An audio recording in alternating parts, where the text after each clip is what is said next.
Madam Vice President, our fellow Americans, to state the obvious, 1 year ago today, in this sacred place, democracy was attacked, simply attacked. The will of the people was under assault. The Constitution, our Constitution, faced the gravest of threats. Outnumbered in the face of a brutal attack, the Capitol Police, the D.C. Metropolitan Police Department, the National Guard, and other brave law enforcement officials saved the rule of law. Our democracy held. We, the people, endured. We, the people, prevailed. For the first time in our history, a president had not just lost an election, he tried to prevent the peaceful transfer of power as a violent mob breached the Capitol. But they failed. They failed. And on this day of remembrance, we must make sure that such attack never happens again. I'm speaking to you today from Statuary Hall in the United States Capitol. This is where the House of Representatives met for 50 years in the decades leading up to the Civil War. This is on this floor where young Congressman of Illinois, Abraham Lincoln, sat at desk 191. Above him, above us, over that door leading into the rotunda, is a sculpture depicting Cleo, the muse of history. In her hands, an open book in which she records the events taking place in this chamber below. Cleo stood watch over this hall 1 year ago today, as she has for more than 200 years. She recorded what took place, the real history, the real facts, the real truth, the facts and the truth that Vice President Harris just shared, and that you and I and the whole world saw with our own eyes. The Bible tells us that we shall know the truth, and the truth shall make us free. We shall know the truth. Well, here is the God's truth about January 6, 2021. Close your eyes. Go back to that day. What do you see? Rioters rampaging, waving for the first time inside this Capitol Confederate flag that symbolized the cause to destroy America, to rip us apart. Even during the Civil War, that never, ever happened. But it happened here in 2021. What else do you see? A mob breaking windows, kicking in doors, breaching the Capitol, American flags on poles being used as weapons, as spears, fire extinguishers being thrown at the heads of police officers. A crowd that professes their love for law enforcement assaulted those police officers, dragged them, sprayed them, stomped on them. Over 140 police officers were injured. We all heard the police officers who were there that day testify to what happened. One officer called it, quote, a medieval battle, and that he was more afraid that day than he was fighting the war in Iraq. They've repeatedly asked since that day, how dare anyone diminish, belittle, or deny the hell they were put through? We saw with our own eyes. Rioters menaced these halls, threatening the life of the Speaker of the House, literally erecting gallows to hang the Vice President of the United States of America. What did we not see?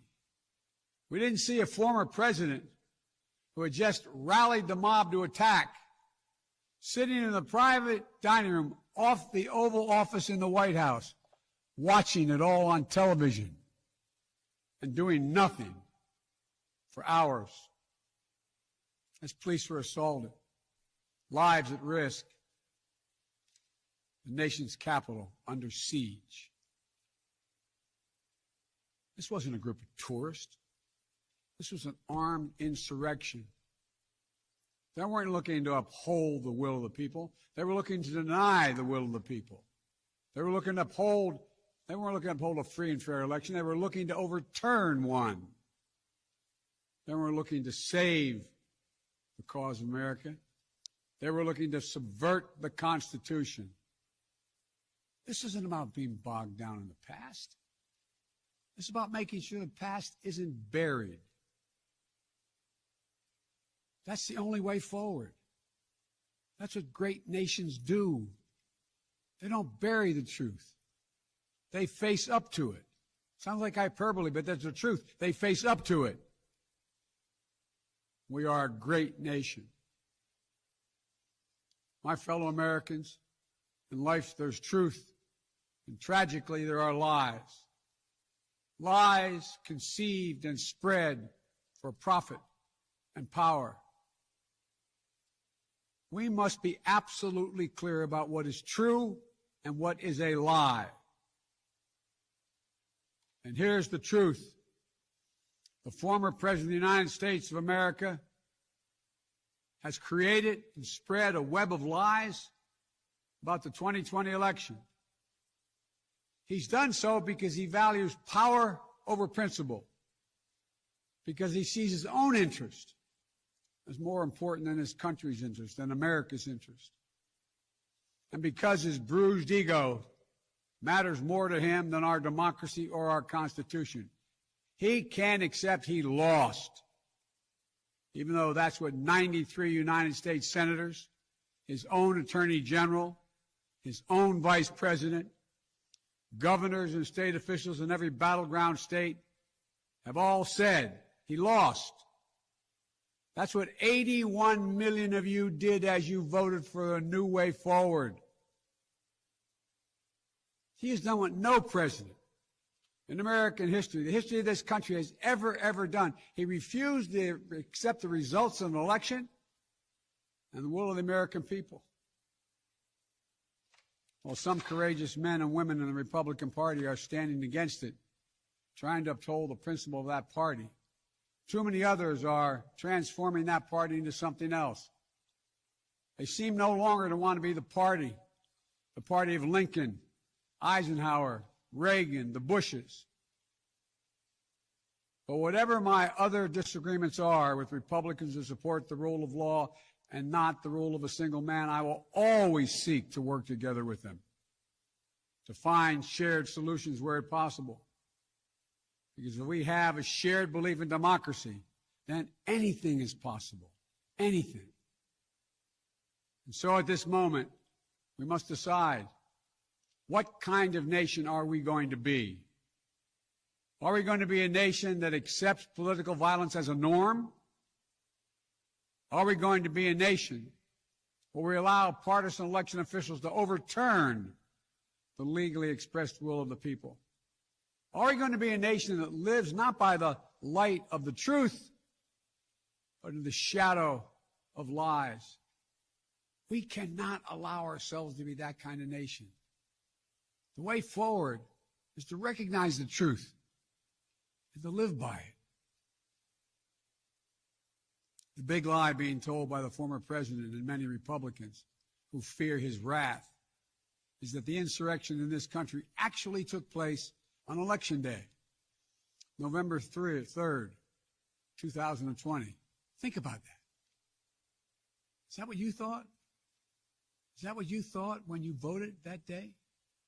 Taking part in an insurrection? Is that what you thought you were doing? Or did you think you were carrying out your highest duty as a citizen and voting? Former president's supporters are trying to rewrite history. They want you to see Election Day as the day of insurrection. And the riot that took place here on January 6th as a true expression of the will of the people. Can you think of a more twisted way to look at this country, to look at America? I cannot. Here's the truth. The election of 2020 was the greatest demonstration of democracy in the history of this country. More of you voted in that election than have ever voted in all of American history. Over 150 million Americans went to the polls and voted that day. In a pandemic, some at great risk to their lives. They should be applauded, not attacked. Right now, in state after state, new laws are being written, not to protect the vote, but to deny it. Not only to suppress the vote, but to subvert it.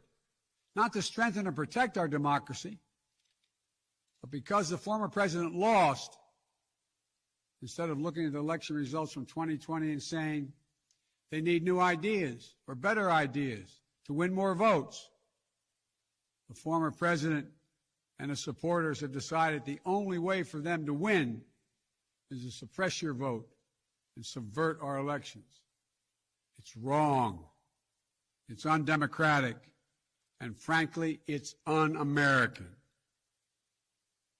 The second big lie being told by the former president and his supporters is that the results of the election of 2020 can't be trusted.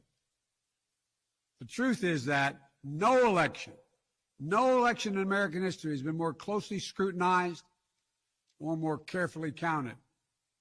Every legal challenge questioning the results in every court in this country that could have been made was made and was rejected.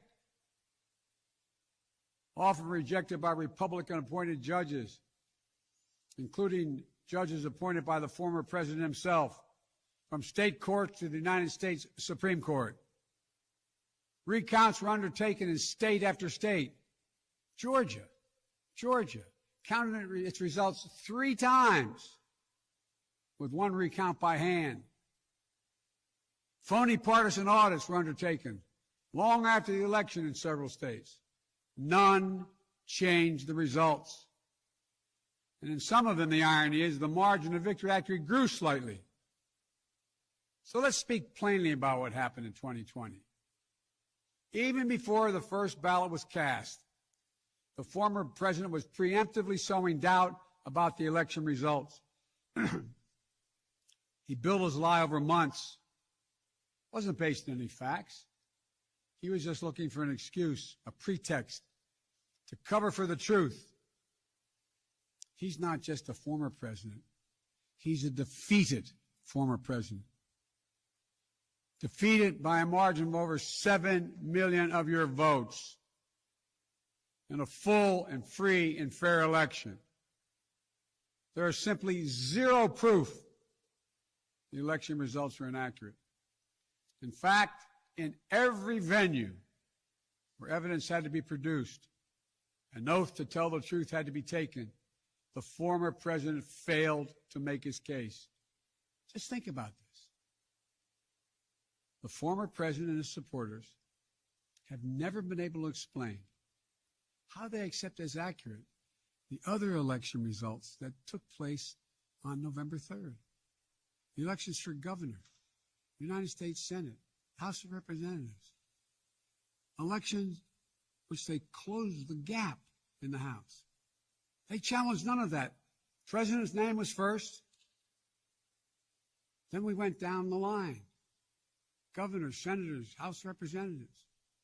Somehow those results are accurate on the same ballot. But the presidential race was flawed. And on the same ballot, the same day, cast by the same voters. The only difference, the former president didn't lose those races. He just lost the one that was his own. Finally, the third big lie being told by a former president and his supporters is that the mob who sought to impose their will through violence are the nation's true patriots. Is that what you thought when you looked at the mob ransacking the Capitol, destroying property, literally defecating in the hallways, rifling through the desks of senators and representatives, hunting down members of Congress? Patriots? Not in my view. To me, the true patriots were the more than 150 Americans who peacefully expressed their vote at the ballot box. The election workers who protected the integrity of the vote. And the heroes who defended this Capitol. You can't love your country only when you win. You can't obey the law only when it's convenient. You can't be patriotic when you embrace and enable lies. Those who stormed this Capitol, and those who instigated and incited, and those who called on them to do so, held a dagger at the throat of America, at American democracy. They didn't come here out of patriotism or principle. They came here in rage, not in service of America, but rather in service of one man. Those who incited the mob, the real plotters who were desperate to deny the certification of this election, defy the will of the voters. But their plot was foiled. Congressmen, Democrats, and Republicans stayed. Senators, representatives, staff, they finished their work the Constitution demanded. They honored their oath to defend the Constitution against all enemies, foreign and domestic. Look, folks, now it's up to all of us, to we the people, to stand for the rule of law, to preserve the flame of democracy, to keep the promise of America alive. The promise is at risk, targeted by the forces that value brute strength over the sanctity of democracy, fear over hope, personal gain over public good. Make no mistake about it, we're living at an inflection point in history, both at home and abroad. We're engaged anew in a struggle between democracy and autocracy, between the aspirations of the many and the greed of the few, between the people's right of self-determination and the self-seeking autocrat. From China to Russia and beyond, they're betting that democracy's days are numbered. They've actually told me democracy is too slow, too bogged down by division to succeed in today's rapidly changing, complicated world. And they're betting. They're betting America will become more like them and less like us. They're betting America is a place for the autocrat, the dictator, the strongman. I do not believe that. That is not who we are. That is not who we have ever been. And that is not who we should ever, ever be. Our founding fathers, as imperfect as they were, set in motion an experiment that changed the world, literally changed the world. Here in America, the people would rule. Power would be transferred peacefully, never at the tip of a spear or the barrel of a gun. They committed to paper an idea that they couldn't live up to, but an idea that couldn't be constrained. Yes, in America, all people are created equal. We reject the view that if you succeed, I fail. If you get ahead, I fall behind. If I hold you down, I somehow lift myself up. The former president who lies about this election and the mob that attacked this Capitol could not be further away from the core American values. They want to rule, or they will ruin. Ruin what our country fought for at Lexington and Concord, at Gettysburg and Omaha Beach, Seneca Falls, Selma, Alabama. What we were fighting for? The right to vote, the right to govern ourselves, the right to determine our own destiny. With rights come responsibilities.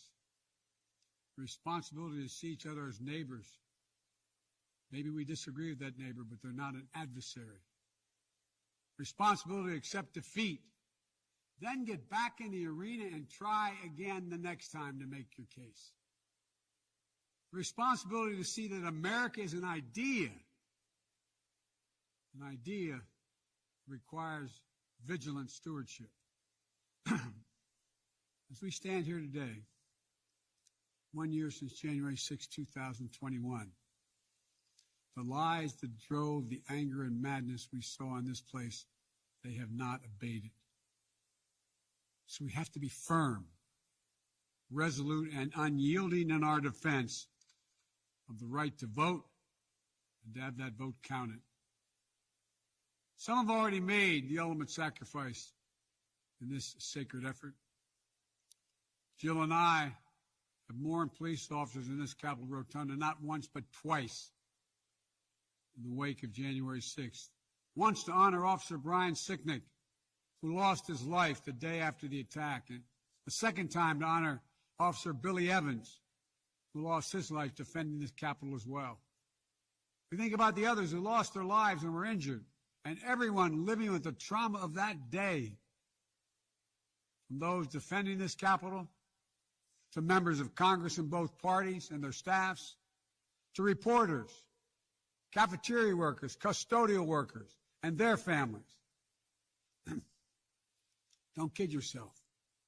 The pain and scars from that day run deep. I've said it many times, and it's no more true or real when we think about the events of January 6th. We are in a battle for the soul of America. A battle that by the grace of God and the goodness and greatness of this nation, we will win. Believe me, I know how difficult democracy is, and I'm crystal clear about the threats America faces. But I also know that our darkest days can lead to light and hope. From the death and destruction, as the Vice President referenced in Pearl Harbor, came the triumph over the forces of fascism. From the brutality of Bloody Sunday on the Edmund Pettus Bridge came historic voting rights legislation. So now let's step up, write the next chapter in American history, where January 6th marks not the end of democracy, but the beginning of a renaissance of liberty and fair play. I did not seek this fight brought to this Capitol 1 year ago today, but I will not shrink from it either. I will stand in this breach. I will defend this nation, and I will allow no one to place a dagger at the throat of democracy. We will make sure the will of the people is heard, that the ballot prevails, not violence, that authority in this nation will always be peacefully transferred. I believe the power of the presidency and the purpose is to unite this nation, not divide it, to lift us up, not tear us apart. To be about us, not about me. Deep in the heart of America burns a flame, lit almost 250 years ago, of liberty, freedom, and equality. This is not a land of kings or dictators or autocrats. We're a nation of laws, of order, not chaos, of peace, not violence. Here in America, the people rule through the ballot, and their will prevails. So let us remember, together, we're one nation, under God, indivisible. That today, tomorrow, and forever at our best, we are the United States of America. God bless you all. May God protect our troops. And may God bless those who stand watch over our democracy.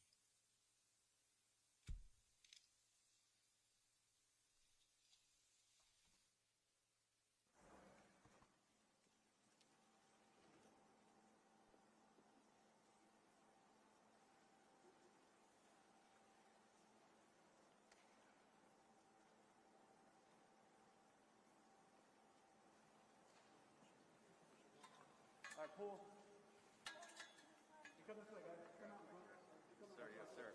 All right, see you guys. Matt. See you, Matt. Thank you, guys. Thank you.